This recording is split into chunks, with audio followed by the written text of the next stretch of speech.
I'm here with Gary McKinnon, and we're here to talk about his possible extradition to the United States for some hacking that he's done, and some investigation he's also done on the part of UFOs and disclosure. So Gary, maybe you can tell me what it is that the U.S. government is really sort of on about in regard to you, and your perspective on it. The main thing that concerns me, I've made full and frank admissions all the way down to police interviews that yes, I did obtain unauthorized access to these systems, but they're piling on these ridiculous damage claims, and I've since found out that for it to be worth a year in prison in America for an extradition case, it has to be worth at least $5,000 damage because it comes under cybercrime. So, as if by magic, lo and behold, every machine I was on, I'm accused of causing exactly $5,000 worth of damage to. So it's patently untrue. And in my opinion, and the opinion of others more well-informed than me, the pressure they're bringing to bear has more to do with where I've been and what I may have seen. Okay, so yeah, I found that very interesting that they were actually claiming damage, because my understanding is you were on a dial-up modem and that you didn't even download files. So how is it that you actually did any damage? They've got no explanation. I mean, they just claim it. And under this new extradition law, you don't have to provide any evidence, which is ridiculous. And also, it hasn't been signed on your side of the water. Congress, Senate hasn't ratified it, so at the moment it's a treaty with only one signature. Okay, and you had one hearing, and when was that exactly? The last one was, I think, in the middle of May or towards the end of May, I'm not sure. And you have another one coming up in July, is that right? No hearing scheduled as yet. We've got till June the 21st to make representations to the Home Secretary, and then after which time he'll make his decision as to whether or not the extradition is allowable. And then if he decides that it is allowable, which I'm sure he will, then I can go in the appeals process. Okay, and so once you're in the appeals process, you're still safe over here, so to speak, in terms of they actually can't do anything to you yet. Is that right? That's correct. Yeah, I mean, I've been on bail now, £5,000 security for months and months, and since before that, well, for 4 years since the arrest. So for 4 years, yeah, you've been March on. 2002 they arrested me. Wow. Okay. So maybe you could explain exactly what you're in for, or up for, I guess might be a better word. Apparently it's 7 counts of intentional or malicious damage and unauthorized access, each count carrying 10 years maximum each. And previously the American government had tried to do some deals with me, whereby they said if you don't force us to go through extradition and just come across of your own free will, then we'll give you only 3 to 4 years in prison, most of which you can serve in your own country after the first 6 months or 12 months. I said, fine, that sounds great, give me that in writing. Guess what happened? I didn't get it in writing. So I said no to the various deal offers. So it looks like on paper they said to me, if you don't accept the deal, we'll prosecute you to the max. That's a verbatim quote from Ed Gibson, who was the attaché of the US Embassy in London at the time. And to me that's not a deal. A deal is something arrived at after reasonable discussion between 2 or more parties. Absolutely. Not saying, here it is, if you don't take it, we'll prosecute you to the max. So yeah, I think they do want to try and push for the full 60, 70 years in prison, which is ridiculous considering they had blank passwords and there was no passwords. Right. So let's get into that a little bit. You basically, I don't know if you want me to use the word hack. I don't know if you consider yourself a hacker or did at the time. I never did consider myself a hacker at the time. And also basically all I was doing, because it was an administrator level account, let's not forget, with full control of the local machine with a blank password. So it was almost like logging on. So let's back up one minute here, and exactly what were you looking for when you were doing this? At first I was looking for anything to do with UFOs.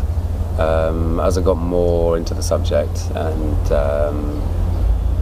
listened to more serious talk and discussion about the subject, and was introduced to the Disclosure Project, and realised that there were 400 witness testimonials from people that had worked from everything in civilian air traffic control up to military radar operators, right up to men and women in charge of whether or not to launch nuclear missiles. I thought these are surely credible people. And the whole suppressed technology thing of it, which kind of grabbed my humanitarian side. I thought, crikey, we're having wars over oil, we're burning fossil fuels, polluting the environment. We have old age pensioners dying in Britain because they can't afford to heat themselves because the fuel bills are so high.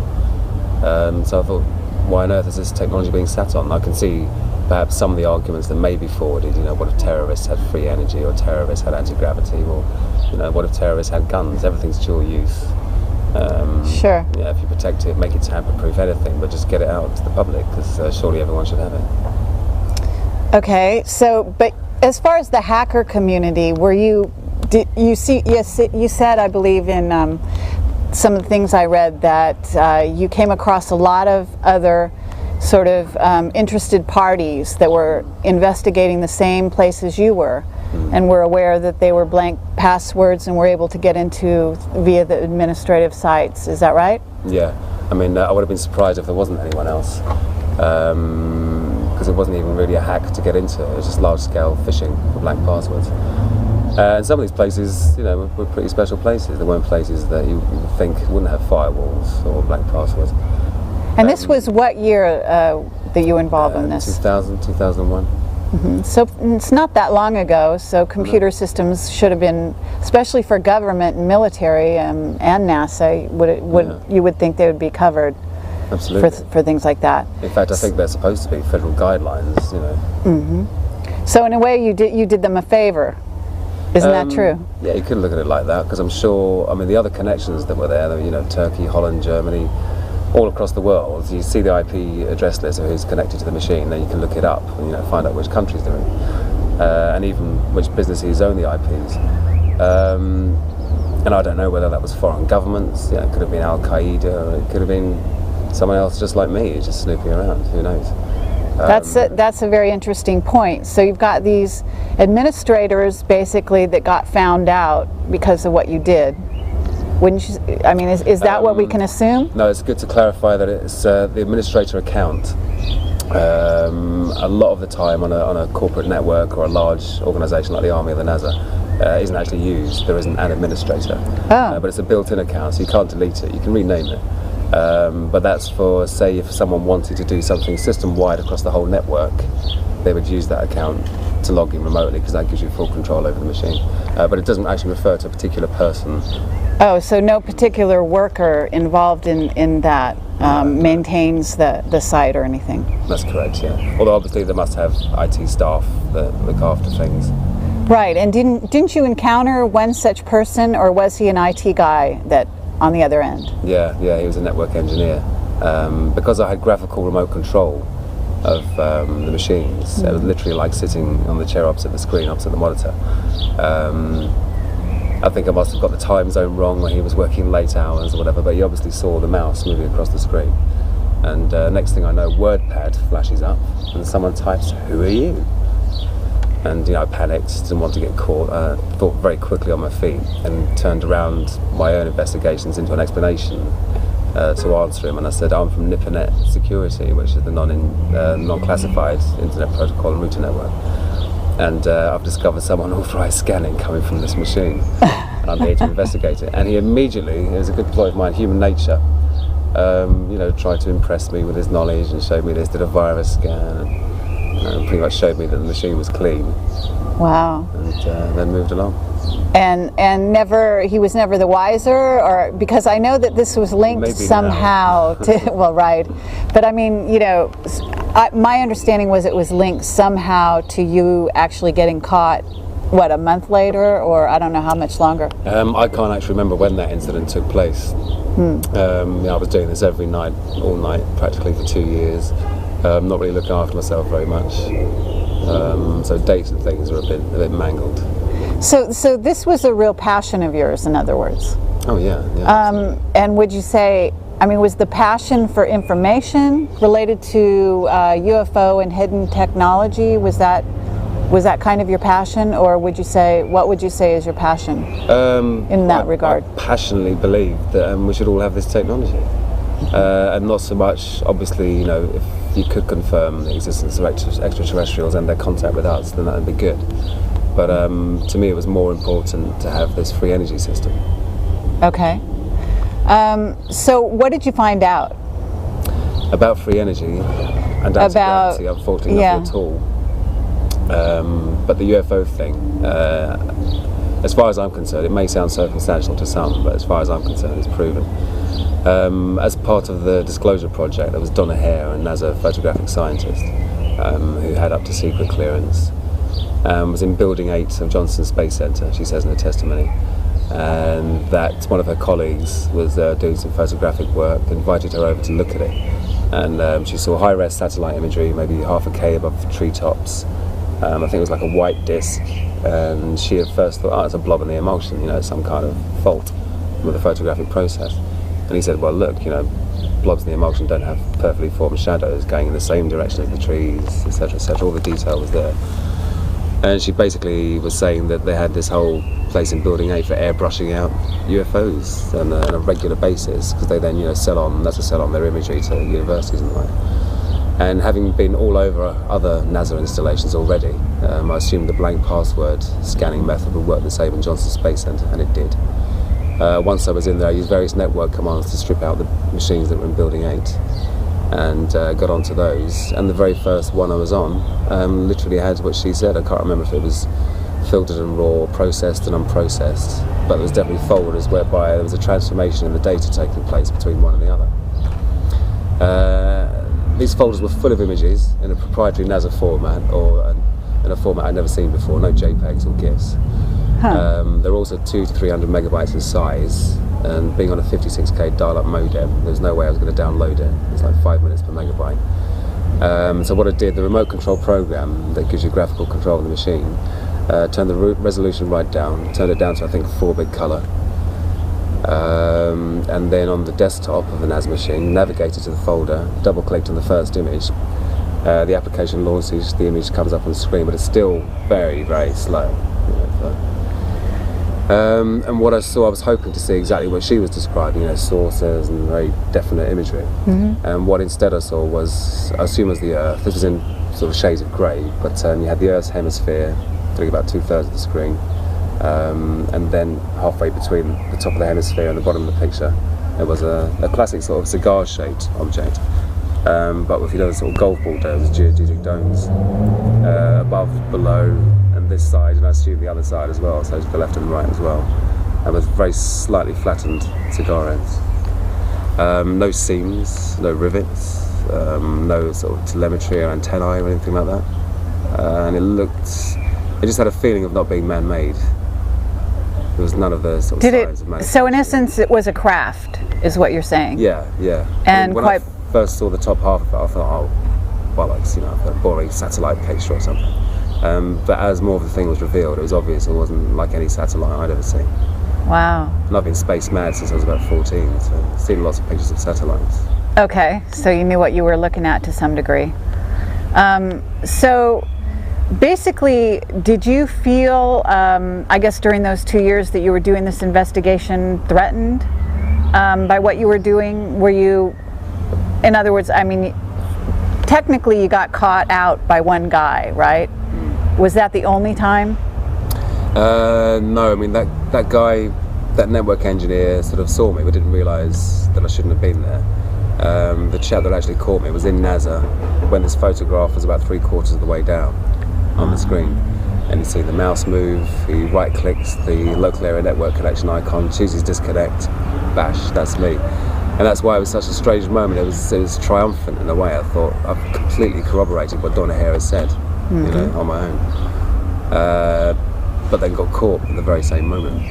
Well, when you say you got caught, I mean, how did he catch you? I understand he closed down the network so you couldn't continue to visit, but does that mean he actually knew who you were at that point, or did it take them a lot more investigation to find out actually where you came from? It took them a while longer, I think a good while longer, although I'm not sure how much longer, because again I can't remember if that was fairly near the end of my investigations. I think that may have been late 2001, and I was arrested in March 2002. But what happened, I'm told, is that NASA and the various military establishments that I was in shared information, which I think these bodies should do more often. They don't do it enough, just like law enforcement. And realised that whoever had been in the systems was using the same tools, the same program, the same method of entry. And I think NASA knew it was from a United Kingdom IP address. And this is the thing, I wasn't a professional hacker, so I wasn't always covering my tracks and stuff or thinking properly. I was, being in time zones when people were still working in the offices, etc. So yeah, that's... So have you, Donna Ware, guess you heard her testimony or saw her testimony somewhere. Was it on the web, or how'd you come across? Disclosure Project website, their 2001 National Press Conference. Oh, I see. And has she ever gotten in contact with you at all? No. But she must know that there was... Has, okay. So. Huh. And you've actually been interviewed by a number of publications, reputable establishments, so-called, such as the BBC. Is this right? Yep, BBC, Channel 4, Channel 5, ITV. And the BBC Guardian. World Service, the Guardian. Financial Times. Yep, the FT. I've been in the Metro, the Standard, the Daily Mail. Want me at the moment. In fact, I've yet to return his call. Okay, and just recently, I guess, by Linda Moulton Howe. Yeah. Okay, for Coast to Coast, or possibly for Coast to Coast at some point. Yeah, Earth, Stars and Dreamland. For her own website. Okay. Yeah, just wondering, because I know that your cause is kind of a cause célèbre here in the UK, but it's not really getting the kind of coverage that it deserves in the United States at this point. Isn't that right? Yeah, in my view, there's a deliberate news blackout over there. I've only had contact from, I think it was CNN and none of the other news networks. Because I think there seem to be two factions in the US military and government. One of them is hugely embarrassed by what you could term failings in security. No firewalls, no passwords, no security, basically. Especially since 9/11, the security should be a lot more strong. And the other faction seems to want it all out in the open and to have a big show trial, a big circus trial, and say this is what happens to hackers. Oh, I see. To use you as a scapegoat kind of person. Well, that sounds unfair, and it sounds like, just from the most obvious level, is that why didn't they just hire you? Since you basically pointed out a real hole in the system, they could have brought you on board. It sounds like you're not totally against security, computer security. No, not at all. And I've got great respect for law enforcement agencies and military agencies. When they're thinking correctly. But I think these days they know I'm in complete disagreement with years and years of not American foreign policy. I hate when people say, it's American this, American that, because it's not the American people. It's just you've been the victims of a succession of very bad governments with very short-termism outlook. So I think they know that I wouldn't work for them. And how does the British government actually treating you, or have you had any interactions with members of the British government? Well, obviously, right to MPs and that sort of thing. But I am very disappointed when you think the first thing the British government did with this was hand it over on a plate to the American government.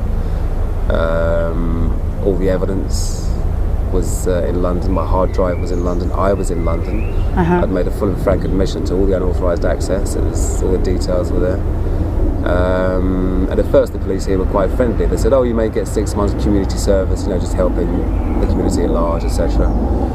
But when they went over to America and had meetings with the Office of Naval Intelligence, and I think possibly the Air Force Office of Special Investigations as well, they came back with a completely different attitude, very, very heavy, very, very serious. And then you suddenly got all the headlines about criminal masterminds and all this rubbish. Right. And isn't it true that you also sort of were inspired by War Games to some degree, the movie? That's a kind of a misquote by John Ronson. Okay. I said I had seen that. Right. But I wasn't really inspired. What actually inspired me was The Hacker's Handbook by Hugo Cornwell, who is now Peter Summer at the London School of Economics. Oh, really? It was the first hard information publication I've read. In fact, the first issue was banned by the UK government. It had to have a reprint and stuff taken out. But now he's basically teaching. Isn't that right? Yeah, I'm not sure what he lectures in though. Oh, okay. All right. Well, that's very interesting that you sort of got into this via someone who's, I guess you certainly could say, working for the establishment on some level, right?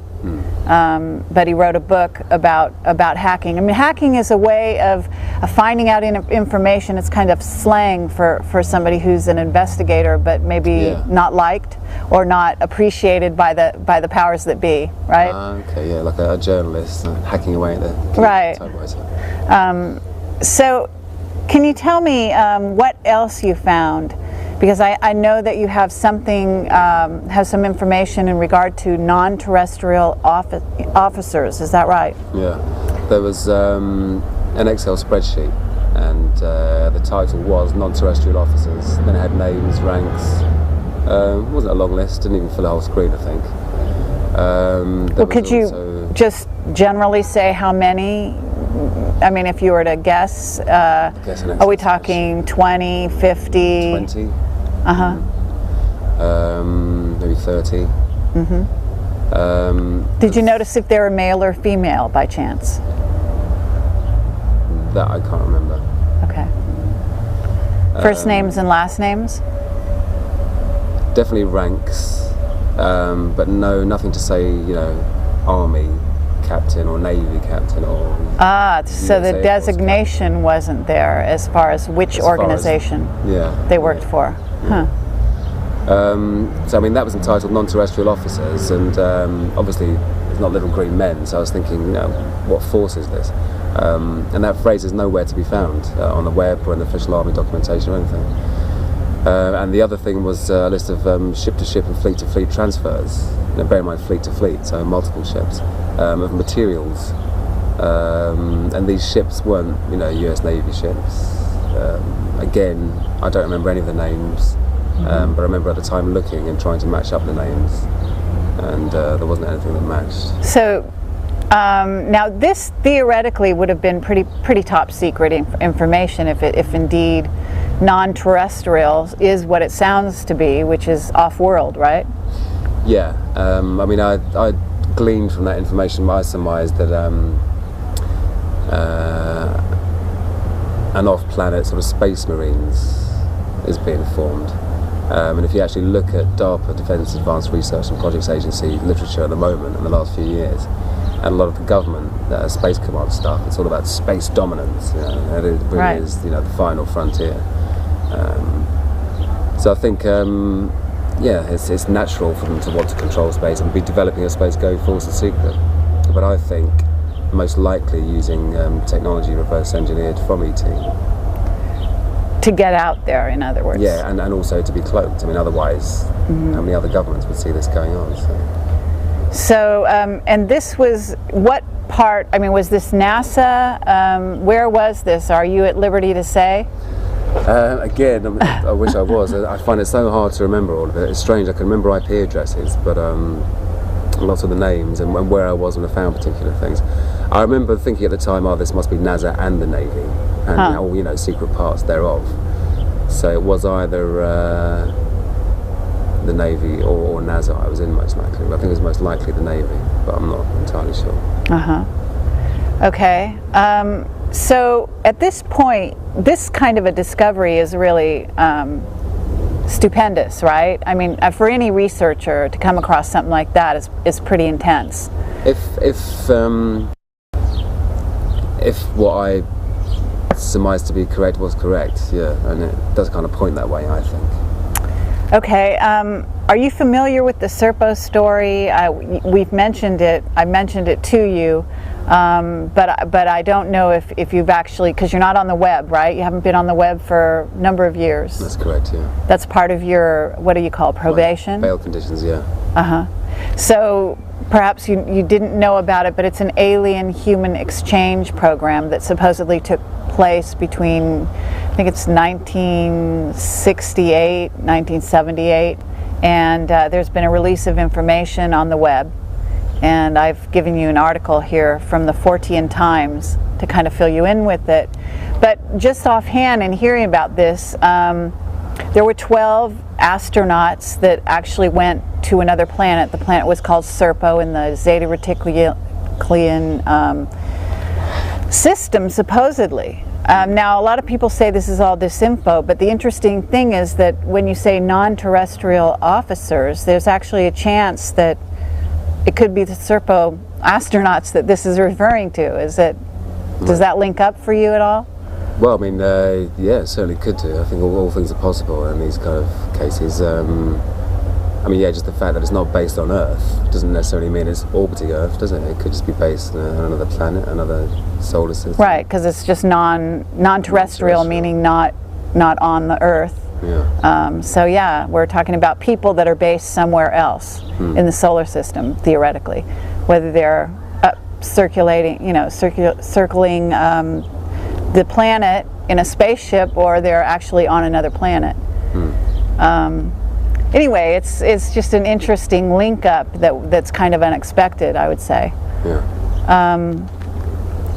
So what exactly happened to you when like sort of the blow by blow of when you got discovered? I'd been asleep for an hour, and it was about 8 o'clock in the morning, and I think my girlfriend answered the door. It was the National High Tech Crime Unit. 4 or 5 officers, a big police van. They came into the house. They had a warrant for the address, so unfortunately my girlfriend at the time, her and I were living in her auntie's house. We had the ground floor, her auntie had the top 2 floors, but the warrant was for the entire house. So unfortunately, as well as taking my PC, my girlfriend's PC, 4 other PCs I had there to fix for friends, they also went upstairs and took my girlfriend's auntie's PC. Then they separated us both, and they were doing the Mr. Nice and Mr. Nasty routine, like, oh no, but you're like, mate, I used to dabble a bit, if you know what I mean, and then, oh, we got into NASA and the Pentagon, did you, trying to get me to admit things before I was even in the police station. So I kept my mouth shut, obviously. And then we went down to the police station. I was there for 4 hours, which time I used to catch up on some sleep, because I was absolutely knackered. Then they brought me out to the cell after interviewing my girlfriend at the time. Interviewed me for a few hours, threatened to go back and arrest my girlfriend's 15-year-old cousin just because she's in the house that the warrant was for, and basically put me under great duress to actually say something without a lawyer being present. Wow. And I thought, well, bugger it, it's all on my hard drive anyway, so I may as well just tell them now because they'll find out anyway. And that's been my sort of style ever since, just full and frank admissions to the unauthorised access and the material I did download, but not the ridiculous claims of damage. So, and then after that, I had 2 police interviews, the second of which the police had just been to, I think, Washington for the ONI, Office of Naval Investigation, possibly AFOSI as well. And they had a very different tone then, were very, very serious and asking me more and more questions and actually trying to get me to admit to being places that I hadn't been in, which I found interesting. And then November of 2000, having been arrested in March, in November of 2000 the Department of Justice said they intended to apply for my extradition. They didn't actually apply for it then, but said they intended to. And then we waited and we waited and we waited, nothing happened. And then along came the 2003 Special US-UK Extradition Act only, which required no evidence whatsoever on the part of the Department of Justice to be provided in order to take a UK citizen. Now, we can't do that to a US citizen. You're protected by your constitution. And this treaty is only been signed by the British, not signed by the Americans. Right, so 400 people are currently under threat of being extradited with this. Are they? Yeah, and America has extradition agreements with 119 countries, and only Britain and Ireland agreed to extradite their own nationals without evidence. It's a ridiculous situation. And there's also the, I guess there's the Guantanamo Bay sort of specter out there. Yeah, someone said to me, they said the fact that most people in Guantanamo Bay haven't even had trials yet, so they're not proven to be terrorists, although I'm sure many of them may be. Whereas I've allegedly directly attacked American military sites, so sounds like a good one-way ticket to me. And also the fact of this military order number 1, where you have a secret military tribunal, no right of appeal, no right of comment. They declare national security, and the whole thing was just in a black hole from then on. So you have a lawyer, is that right? Absolutely, yeah. And I get legal aid here because I'm unemployed. You get free legal advice. Okay. And what has your lawyer, I mean, I don't know whether you're at liberty to say or how they're going to be sort of supporting you in this? We felt that District Judge Nicholas Evans, who ruled in my last hearing, didn't really properly address all of the main points we brought up. I'm not sure if he's really qualified or experienced enough to properly address them, perhaps that's why he didn't.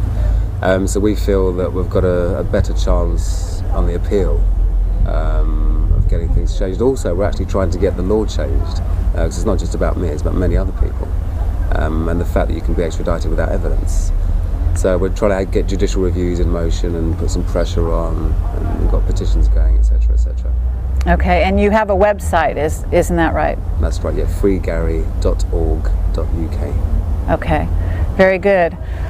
So maybe you can tell me what it is that you sort of thought when you saw the non-terrestrial officer list. I thought, wow, I'm really onto something here. But that, along with the material transfer thing, was the only two things I found.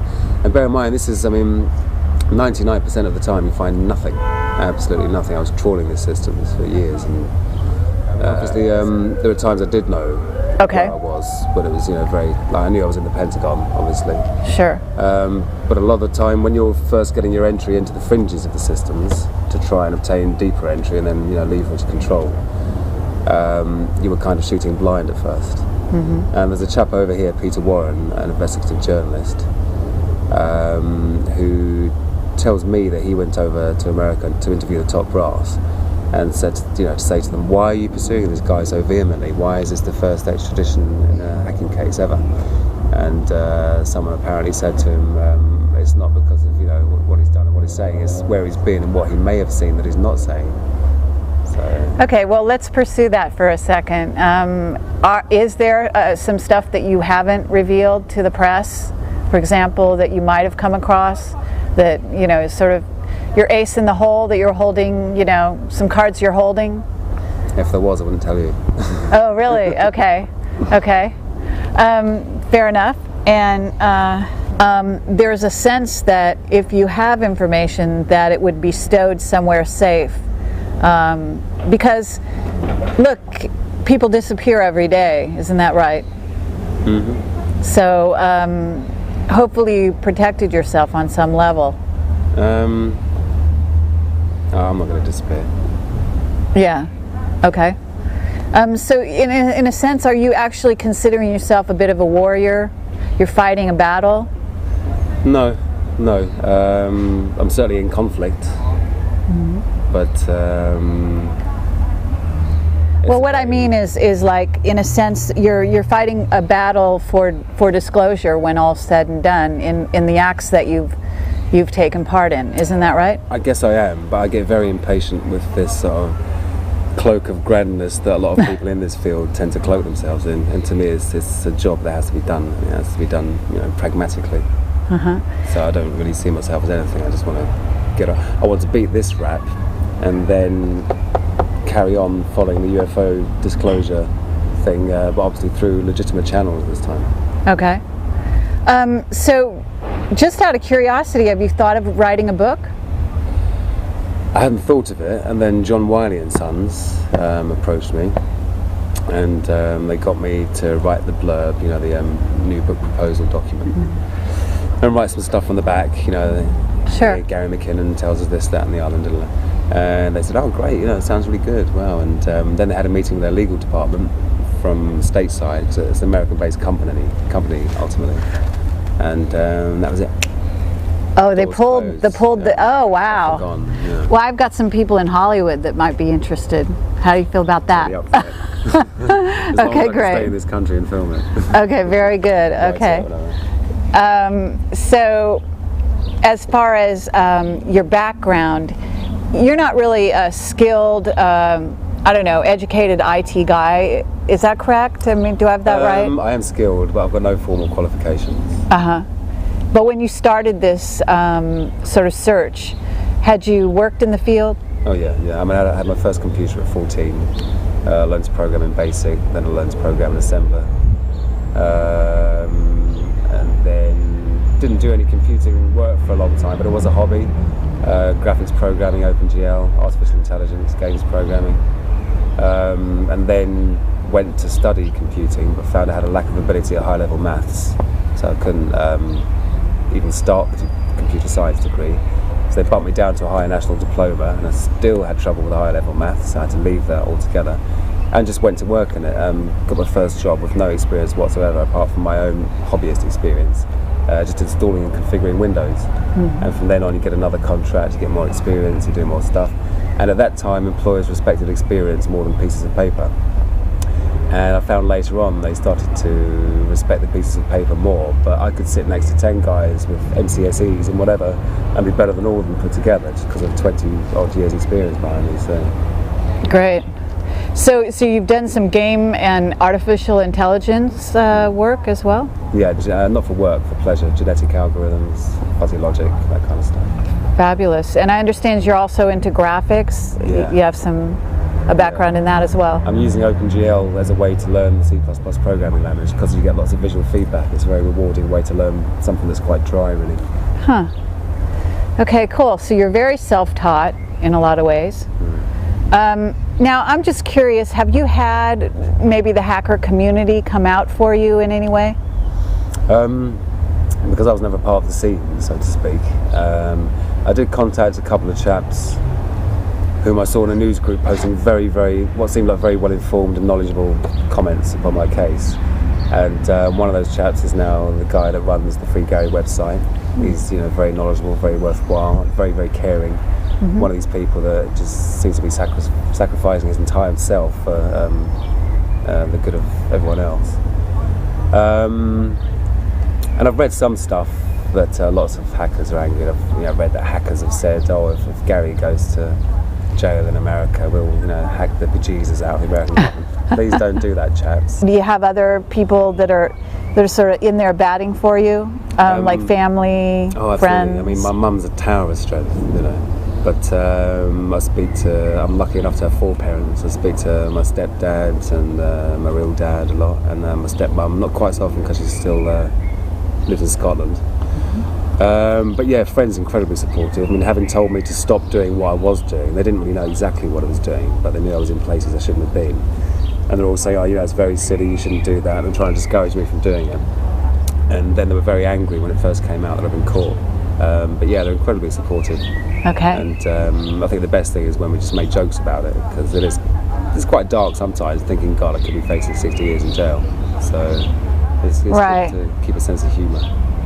Okay. When you do investigation for 2 years, I'm sure that a lot of it sort of goes into the back of your head somewhere. And I was just curious whether or not of course I don't know what you're reading lately or anything, but if you ever find things that collaborate what you might have come across, that kind of thing. Yeah. I mean, my story in itself, just that hacking story, I didn't find out. Well, there was only a few items. So, there's nothing more that I've forgotten. That is all there is. The Excel spreadsheets and the picture. But you're absolutely right. Having read lots of stuff recently, I've had so many people get in contact with me, and thanks to all of them sending me books and DVDs and being unemployed and stuff, it's really nice to have something for your brain to chew over. Sure. And I did realise there were places I'd been, which I didn't know at the time, but I've since found out are apparently hotbeds of UFO activity. China Lake. Well, certainly, I guess Johnson Space Center. Well, yeah, absolutely, Johnson Space Center. A couple of NSA machines in Fort Meade as well, actually. So yeah, the stuff, I do think I probably was in places that were more sensitive than I realised at the time. I probably missed a whole lot of stuff, So you did keyword searches, isn't that right? Well, no, once you're actually, you have to become, it's no good just being an administrator of the machine. You have to become what they call in a Microsoft network the domain administrator, so you've got full control of the entire network. Once you've got that, you can run a program. I used one called Land Search, I think, at the time, which just searches every single computer and picks up files of certain types. But unfortunately, at that time, it wasn't good enough to look for keywords within the files. So I had to get creative with file names. Wow. So you could have just missed something that was top secret just because it was called, some innocuous name that didn't, trigger any idea. And also I eventually realised there was one network I was on, I won't say which, where because of the technique of rather than going around with a CD and installing Windows in every machine individually, you create what's called an image, and you shoot that image across the network onto each machine. On this particular network, the image had been made with a blank administrator password, so I had 5,000 machines, all with blank administrator passwords. What was the question there? How do you search something like that? Oh right, yeah, that's what I started to realise. This was just too huge a job for one person. Right, I thought, absolutely. It could take me years and years and years. And it did become boring, because most of the time you find nothing. And also my relationship was going down the pan. I'd left my job, I was going down the pan, wasn't eating properly, wasn't washing properly. It was a proper unhealthy obsession. So you were really motivated though, on a certain level. Yeah, I thought I was doing something that would ultimately be for the benefit of a lot of people. So. Well, I think there are a lot of people out there that would support sort of the right to know on a certain level. Certainly free energy, and if we're sending officers off world, then what are we doing using things like the space shuttle, the ancient machinery that's blowing up in space? Yeah. And I think what you're saying about hacking to find stuff out, I think I wouldn't advise anyone to do it or anything like that, but there's plenty of times in the history where you can only gain freedom by breaking the law. Jesus himself, I remember in the Bible, telling people off where poor people were stealing food off the tables, and they were cutting their hands off, and he's like, yeah, they're poor, they're starving, let them steal a little bit, how's it going to hurt you? Right. Would you do you envision a future for yourself? I'd like for this whole thing to be dropped, or at least to be tried in my own country. That's the first thing. That's obviously taking up a lot of my energy at the moment. Beyond that, I'm absolutely fed up with fixing people's computers, and I'd like to follow my singing ambitions, which is where my main passion lies, singing and songwriting. Oh, great, okay. I'm sick of machinery and technology and fast living and profit and Okay. So is there anything else that you'd want to tell people that kind of about this experience, about where you were at those 2 years? Obviously it's a few years later, you're kind of older and wiser, but is there a message within what you were doing back then, kind of, if you can place yourself back then? Always listen to your girlfriend. Okay, I hear that. Very good. Okay, well, this is Kerry Cassidy, and we've been talking here with Gary McKinnon, and having a beer out in a pub, the back of a local pub here in London, on the outskirts. Isn't that right? That's correct. And I do have one other question. I'm wondering, do you think to this day that you've got organizations that are using that kind of administrative blank password, duplicating desktops? Right, well, I'm not sure, but I mean, is it the Government Accounting Office over there, or the General Accounting Office? They put out a report every year appraising federal security and critical national infrastructure. And I read that every year, and every year it doesn't get any better. Wow. So I think I'd stake a hefty amount of money that if I went and did that again today, that you could probably do the same thing again. Yeah. So what that actually means is that there could be easily some people out there that are coming across the same things you are. I reckon. Yeah. They're just not getting caught. Yeah. Right. Now, just in terms of the ET situation, did you ever have a sighting yourself, or have you ever, had any interactions with other races, other beings from other planets? No, I saw something once when I was about maybe 11 or 12, I think, and it was just a light in the sky. It was night time. And it wasn't moving in a straight line, it was moving very erratically. It had a general direction, It was moving very erratically side to side. I thought, well, it's not a meteor, you know, it's not a satellite. But I didn't know what it was. It wasn't an aeroplane, you know, the sort of lateral motion was quite fast. Okay. My stepfather had seen some stuff and had dreams about UFOs. He lived in Falkirk near Bodybridge, and Bodybridge is now quite a hot spot for UFO sightings. Yeah. And he was a sci-fi fan and got me to sci-fi when I was young, so that kind of sowed the seed of this kind of stuff. And also, God, just the thought of meeting beings, you know, from somewhere else. So it'd be better than swimming with dolphins, wouldn't it? Good point. Did you do any investigation of your own governments, or are you at liberty to say? Let me put it this way: our government security is very, very, very, very good. Oh, really? Computer security, yeah. How about that? That's very. But then again, so is the CIA's. I mean, Langham, for instance. Langley. That's very, very, very, very good as well. So but you were able to get into the Pentagon. You were able to get into NSA. Yeah, but that wasn't via breaking their security mechanisms as such. That was via a very old technique called trust relationship exploitation. So you start off, say, on a Navy logistics site, which isn't well protected, and because you're already coming from a .mil internet address, then all the other .mils trust you. Ah. So you gradually, you know, go up the hill and get in deeper. Huh. So were you reading emails during this time? Were you able to come across that kind of thing? No. I made it a personal rule not to read people's emails. Oh, that's interesting. I mean, I was looking for documentation, not communication. And if you once you'd started reading emails, I mean, crikey, what a load of data to sift through. It would just be ridiculous.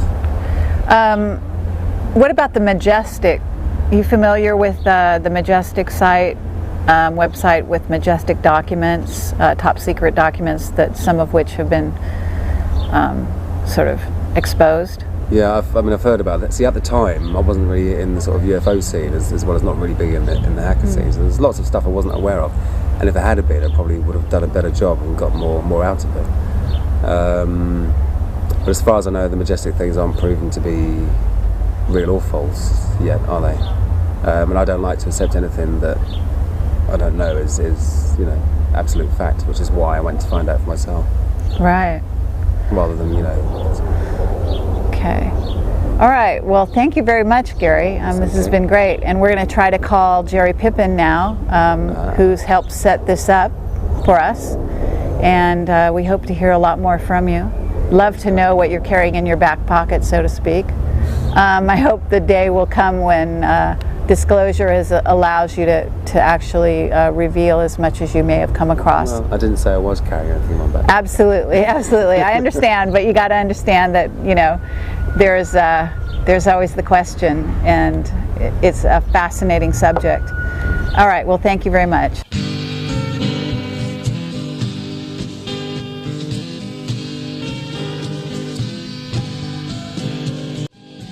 But I think the evidence I did find does point to a space going fully under development, and if that can be hidden, and indeed if it's even doable without launching from Earth, then I think they must have that technology.